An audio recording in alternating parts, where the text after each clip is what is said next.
Hoje o Sem Censura está falando de música, de história, de projetos culturais. Bom, Camila, temos algum comentário já? Temos sim. A Yara, pelo Twitter, pergunta para a Emanuele qual foi a sua maior inspiração para esse disco. Bom, esse é o meu primeiro disco solo. Vou na ponga aqui do Hamilton. Eu estou... Este ano fiz 40 anos. Então, é uma idade um pouco tardia, talvez, para uma cantora fazer o primeiro disco sozinha. Mas eu sempre gostei muito dos movimentos coletivos da música. Sempre fui muito feliz com as pessoas que estavam ao meu lado, os meus parceiros de banda. Banda sempre foi uma coisa que eu curti muito. Mas, claro, que sempre tive esse projeto na minha cabeça de fazer um disco solo, projeto de qualquer cantora. Mas não tive a menor pressa. Achei que ele ia chegar no tempo certo. E chegou o ano passado, eu lancei esse disco em setembro, é um disco de intérprete, um disco onde eu fiz aquele trabalho de ir na casa dos compositores que eu admiro, escutar várias coisas, ir pesquisando as canções que batiam no meu coração. E foi assim que foi criado esse trabalho, que eu sou profundamente feliz. E está muito bonito, né, muito Emanuele? obrigada, Eu achei lindo, Vera, eu que vi na internet. É um disco que parte absolutamente do afeto, assim. Eu escolhi compositores que eu gosto muito artisticamente e pessoalmente, onde a poesia também me tocava bastante, junto à música, à melodia. A banda que gravou esse disco é produzido pelo Cassim, que é meu grande amigo, que já me acompanha na minha história da música há muitos anos e sempre foi uma pessoa que me cobrou esse trabalho sozinha. Quando é que você vai gravar seu disco? Quando é que você vai gravar seu disco? Então, é um disco rodeado de gente que eu adoro. Mas você vai depois, antes do final do programa, eu vou pedir para você cantar 2 músicas. Ah, é? É, porque o Hamilton tocou 2, agora você vai ter que ser menos Tudo que bem, 2. tudo Não. bem, vamos lá. É, porque agora é menos. Tô aqui pra te obedecer, Eu vou pedir para Inês também cantar 2 músicas. Vou pedir para a Cíntia cantar 2 músicas. Vai ser tudo assim, todo mundo vai ter que mostrar o que sabe. Mas deixa eu conversar um pouquinho com a Inês sobre o livro dela. O livro está aqui, né? E não é a primeira vez, você que é historiadora, pesquisadora, que escreve um livro sobre Porto. Não é a primeira vez. Eu tenho outro. Eu sei, a gente já conversou sobre ele. De fato, o convite para fazer esse livro pela editora Bazar do Tempo veio exatamente em função do outro livro com acervo de fotografias do Arquivo Público do Estado do Rio de Janeiro. E aí, esse projeto era um projeto voltado para os adolescentes, os jovens, que agora estão estudando em escolas profissionalizantes, como o projeto Escola do Amanhã, na região portuária. Só que o livro acabou crescendo e não ficando restrito a um projeto pedagógico, acabou sendo um livro voltado para o leitor em geral que quer saber um pouco mais sobre esse espaço simbólico da cidade, que é o Porto, né? Quer dizer, é mais do que isso, né, Marinês, porque o Rio de Janeiro, assim como Salvador, Brasília já não pode falar, mas enfim, essas cidades que são porto, elas são cidades mais abertas, elas são voltadas para fora, não é isso? Não, elas não têm essa característica. Exatamente. Eu acho que assim, esse é o espírito do livro, que o Rio é uma cidade portuária, né? A gente diz que a cidade tem um aeroporto, a cidade tem uma rodoviária, mas a cidade é portuária.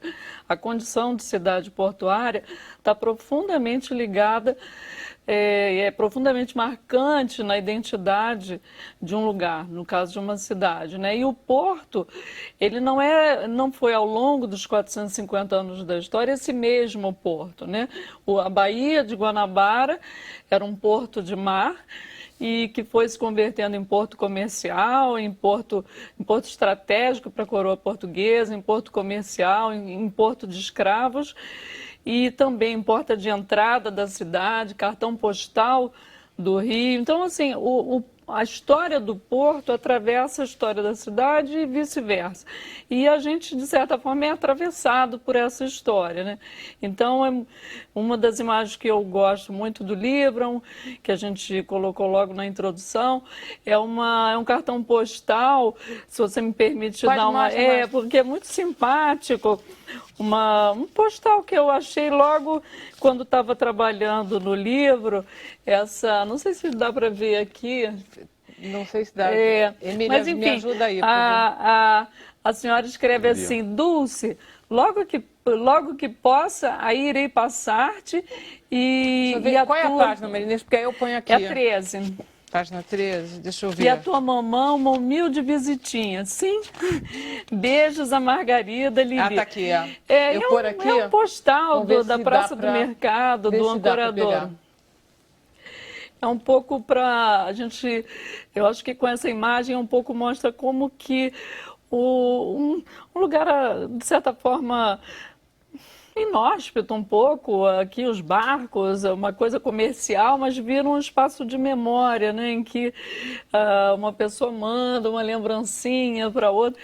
Então, o Porto do Rio e a sua longa história, nesse livro, ela é contada de uma forma muito próxima da vivência dos cariocas, né, porque a gente procurou também fazer em cada em cada capítulo do livro, um percurso pelos lugares hoje ainda visitáveis. Então tem o Mosteiro de São Bento, tem o Morro da Conceição, tem referências àqueles lugares que não existem mais, como a prisão do Aljube, que era uma prisão terrível, que já não existe mais. E novos lugares, né, como a Cidade do Samba, outros que deixaram de existir, como a Perimetral. Então, o livro, ao mesmo tempo que vai contando a história do Porto e a história da cidade, aproxima esse lugar que pode ser visitado do carioca que hoje quer conhecer a cidade. E na verdade, um lugar de sucesso, né? Porque realmente a Orla Conde, que vai até a rodoviária, ela é genial, ela ficou muito bacana. Eu não imaginava, eu que conheço Belém, Buenos Aires, eu acho de todos a melhor, eu achei que ficou muito bacana. Ficou um projeto fantástico, é um projeto que trouxe a Orla. E você fala disso no livro, né? Agora, eu acho também que a gente, ao mesmo tempo, tem que perceber o quanto essas mudanças revigoraram uma área deteriorada, mas o quanto a gente ainda tem uma série de problemas e de questões a serem enfrentadas, não só nessa região, como na cidade em geral.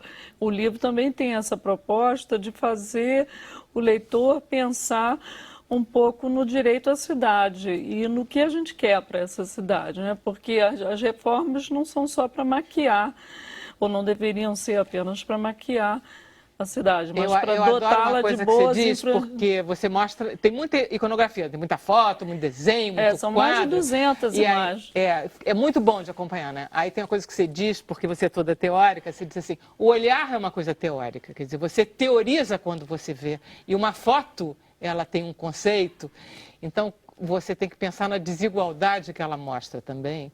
Então essa ideia de que a gente tem que pensar um pouco nessa desigualdade toda que a gente está produzindo quando vê um porto, quando vê essas imagens, quando a gente organiza essa memória, a gente tem que fazer um pouco a história dessa cidade que ainda não foi apropriada por todos, é isso? Isso. Aprendi? Não, você sabe mais do que eu. Mas é porque, bom, eu acho que até eu procurei com o melhor do que os meus colegas historiadores produzem sobre a história do Brasil e do Porto, usar isso numa linguagem acessível para pensar esse espaço portuário, né? Então, tento não ser muito teórica. Não. O livro eu sei que ele está com uma linguagem bastante acessível. Agora, vamos lá. Curiosidades. O engenheiro que fez a Ilha Fiscal, aquele castelinho, quem é? É o Adolfo, é o Del Vecchio. E ele que fez o que mais? O Del Vecchio, ele foi, ele era um engenheiro italiano, ele foi depois um inspetor de obras públicas, de obras portuárias, durante o período principal da reforma do porto no início do século XX, né? Porque essa é... A construção daqueles armazéns, é isso? Não, a própria retificação da orla, né? Porque a gente tem uma baía de Guanabara que é uma baía portuária desde que os portugueses aqui chegaram, mas no início do século XX, aquele monte de enseadas e pontas foi retificado num grande porto comercial com profundidade suficiente para receber grandes navios. E esse é, de certa forma, um problema até hoje. Ontem ou anteontem estava de novo no jornal o problema do Porto do Rio continua sendo a dragagem das águas e a profundidade das águas para os grandes navios chegarem, sendo que agora é crescido do problema desse porto ser dentro da cidade. Então, com as obras do início do século XX, foi a principal obra pública no Rio de Janeiro, já em toda a sua história, foi a construção desse grande porto comercial. Houve uma grande mudança em todo aquele litoral ali, né? E foi esse Del Vecchio que fez o Castelinho que projetou essa... Exatamente. Agora, o projeto do Castelinho é interessante, né? Porque ali chamava Ilha dos Ratos. Porque tinha muito rato? Exatamente. Então, assim, a gente pensa que os melhoramentos, os embelezamentos na cidade do Rio de Janeiro nasceram no século XX, com Pereira Passos, bem, enfim. Na verdade, uma ilha na entrada fiscal, né, que era uma ilha de fiscalização, na entrada do porto, que chamava dos Ratos, era um lugar, como o nome diz, né, nada convidativo, recebeu aquele castelo todo flamejante e com um nome mais apropriado, que se tornou um cartão de visita na entrada da cidade. Então já havia uma preocupação com esse embelezamento, como depois a construção do Cais da Imperatriz, onde havia sido o Cais do Valongo, que tantos milhares e milhões de escravos tinham desembarcado. Então, os processos de renovação e transformação do espaço portuário, eles também estão acompanhados não só por necessidades econômicas, mas por prioridades simbólicas, né? Muito caras à imagem da cidade. De esquecimento, de disfarce. Exatamente. Então. Marinês, esse teu livro está à venda, como é que foi? O livro está à venda nas livrarias aí da cidade, do país, e a gente também tem um projeto junto com essa escola, Maurício Azedo, colega seu jornalista, que dá nome a essa escola no Porto do Caju. E nos museus da região portuária também, a gente lançou no Museu de Arte do Rio de Janeiro o livro. E aí vamos... Longa vida. Espero que sim. Ao seu trabalho, inclusive. Muito obrigada. Inês. Bom, eu estou deixando a nossa sobremesa, a Emanuela Araújo, a nossa sobremesa, para o próximo bloco. Porque você está parecendo a Lanlan. Ela fala exatamente Ela fala isso também? Então tá bem, né? Porque você tá com ela na banda, então não tô mal, né? Mas vamos deixar você para daqui a pouco. Eu quero conversar com a Cíntia. Cíntia, vamos lá. Vamos lá. Estou interessadíssima nessa. Essa ideia que você teve é uma ideia muito esperta. Todos nós que lidamos com arte, com cultura, com teatro, o que seja, fica aquela coisa, como é que eu faço? O que eu vou fazer agora? Como é que eu apresento esse projeto? Né? Exatamente. Esse projeto, essa Você é atriz, ideia, né? Quer dizer, você começou sofrendo, foi isso? Eu sofri bastante, né? Só que ao longo da minha carreira, eu sou jornalista também, então acabei saindo um pouco da área dos palcos e passei um pouco para os bastidores, né? Então, eu durante alguns anos fui assessora de programação do CCBB aqui no Rio, Centro Cultural Banco do Brasil, e hoje sou professora de empreendedorismo na CAL, que é a escola de teatro, né? Um bacharelado de teatro aqui no Rio também.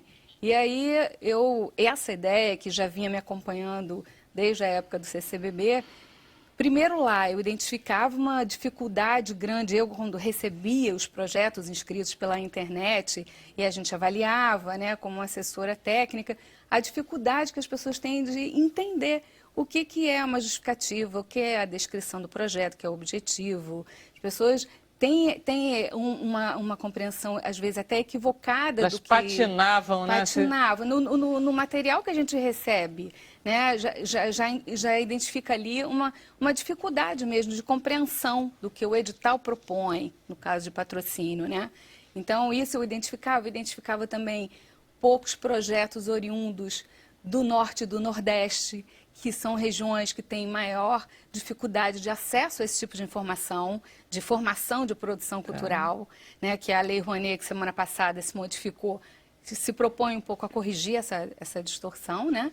E também observava num projeto grande do circuito cultural, que o Banco do Brasil durante alguns anos levou para o Brasil inteiro, por várias regiões, o interesse que os produtores locais tinham pela palestra que a gente levava explicando como se inscrever nos editais. Então, isso era o lado do CCBB. E hoje, na CAU, eu percebo pelos alunos, cada semestre, cada turma que entra, eu percebo a necessidade, a avidez que eles têm por essa informação, né, pelo lado da produção cultural.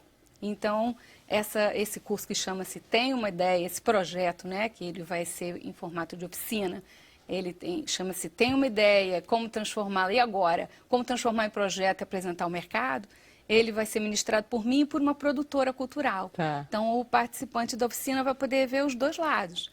O lado do patrocinador, como é que esse patrocinador recebe, o que ele espera do projeto, do proponente, e o lado do produtor cultural que está ali tentando buscar um apoiador, um financiador para a sua ideia. Que importante isso, né? Fala. Não, só porque hoje em dia não dá mais para ser artista nesse país sem ser produtor. Exato. Né? Já foi o tempo que éramos apenas artistas, criadores, pensadores. Hoje em dia, ser produtor é extremamente importante na carreira do artista. E o artista também encontrar uma maneira de se gerenciar, né? Porque, às vezes, principalmente de quem está em início de carreira, a outra produtora, que a outra professora, que é a Ludmila Teixeira, ela tem essa expertise, né? Então, ela recebe demandas o tempo inteiro, né? Principalmente de artistas que estão ainda com as suas carreiras em início, ainda não consolidadas, pedindo ajuda, auxílio, assessoria. Então, mesmo quem já tem a sua carreira já entregue, aquele filho que você gestou e que você entregou para alguém cuidar, o seu projeto cultural, mesmo essas pessoas, se tem uma noção do cenário, né, do ambiente onde está inserido o seu projeto, é muito mais fácil para ele argumentar com o produtor, né? Ele saber se aquilo que está sendo oferecido para ele é realmente o melhor. Está falando a mesma língua. Você que recebia vários projetos. Porque os artistas, eles têm características assim de serem mais intuitivos. Quer dizer, o artista tem uma figura, uma persona de ser o cara mais distraído, o cara mais concentrado na sua arte. A gente vê mal o Hamilton discutindo 50 centavos do cachê, entendeu? Não, esse cachê está errado, não sei o quê. Eles são realmente assim mesmo ou é uma invenção da minha cabeça?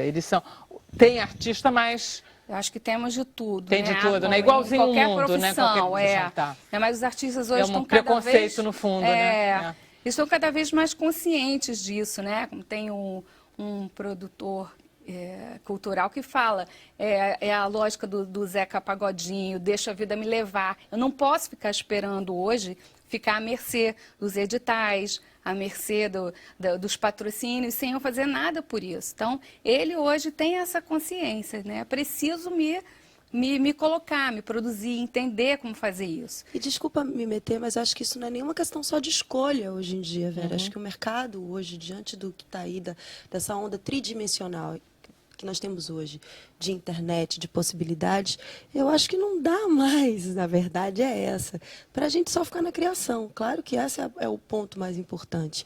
Mas hoje em dia, eu acho que maravilhoso eu posso fazer seu curso? Porque é uma coisa que... Eu acho que isso aí é tão importante quanto ter aula de orçamento familiar numa escola, por exemplo. Sabe, a gente tem que saber as coisas que acontecem, as pessoas não podem ficar no mundo da lua. Não pode achar que você pode delegar isso para um despachante e que você não vai saber como fazer. Mesmo que você tenha um bom empresário, eu acho que isso não tira o bom produtor. Hoje em dia, você tem uma consciência do seu trabalho e ter boas ideias de projetos. Porque isso também faz parte da criação. Faz parte. Fala, Maria. Não, eu ia dizer que assim, dá para fazer um paralelo até também com o autor, porque... Claro, tem aquele autor que escreve o texto, hoje em dia no computador, entrega e acabou. Mas, sobretudo quando você trabalha com imagens, cada vez mais, pelo menos os editores com quem eu tenho trabalhado, que eu conheço, é importante que o autor domine uma série de coisas também, como trabalhar com as imagens, como revisar um PDF, como fazer como editar, parte inclusive, do processo editorial, né? Porque isso, inclusive, enriquece o trabalho. Você trabalha junto com todo mundo. É difícil reconhecer uma boa ideia? Porque boas ideias, elas não pululam o mundo assim, né? Não é difícil, mas acontece que o mundo é muito criativo, né? A gente está cheio de artistas em todos os sentidos, inclusive, né?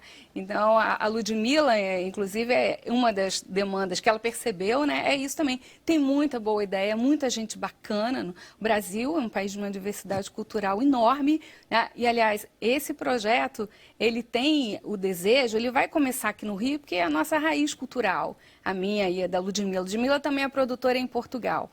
Mas a ideia é que ele ganhe o Brasil. Quer dizer, que vocês peguem esse curso, aí vocês vão para Recife. Exatamente. E ficam lá. Exatamente. Que dura quanto tempo? Ele aqui no Rio, ele tem uma carga horária maior. Ele é de 32 horas, será feito aos sábados. Começa nesse sábado, inclusive. Mas a versão pocket dele, né, é uma versão de 12 horas, que pode ser feita, inclusive, nos finais de semana. Então, a gente aproveita até essa participação aqui no Sem Censura, que a gente sabe que está conversando com vários estados e muitos municípios, para mostrar o quanto que a gente tem interesse, quanto que a gente está desejosa de levar, firmar parcerias públicas e privadas, para poder compartilhar esse conhecimento com produtores locais de todo o Brasil. Então manda aí, pode dizer seu telefone. Eu acho que é a melhor forma, ou e-mail. Ninguém mais manda e-mail, né? Acabou, né? Você manda? Eu mando. Eu só recebo site, alguma coisa. Podemos entrar no site Multicult, que é multi com I e cult mudo no final, Claríssimo.com.br. Ninguém entendeu nada, eu fiquei voando. MULTICULT. Tá. Como se fosse multicultural, só que o T mudo no final. .com.br, que vai saber bastante coisas. Posso falar mais uma última coisinha sobre porque a gente vai, no final, vai juntar o que o participante aprendeu na elaboração e formatação de projeto, vai simular a inscrição em edital, vai ouvir sobre marketing cultural, vai ouvir a linguagem do empresário e leis de incentivo e vai apresentar, vai ser um pitching cultural. Trabalho final, ele vai juntar esses dois aprendizados que ele teve dos dois lados e apresentar, simulando uma apresentação para empresários que tenham interesse em conhecer a ideia. E vai ser gravada e os alunos vão levar para casa e se observar. Como queríamos demonstrar, como uma boa ideia vira um projeto cultural. A gente vai para o intervalo Sem Censura, volta já, ok?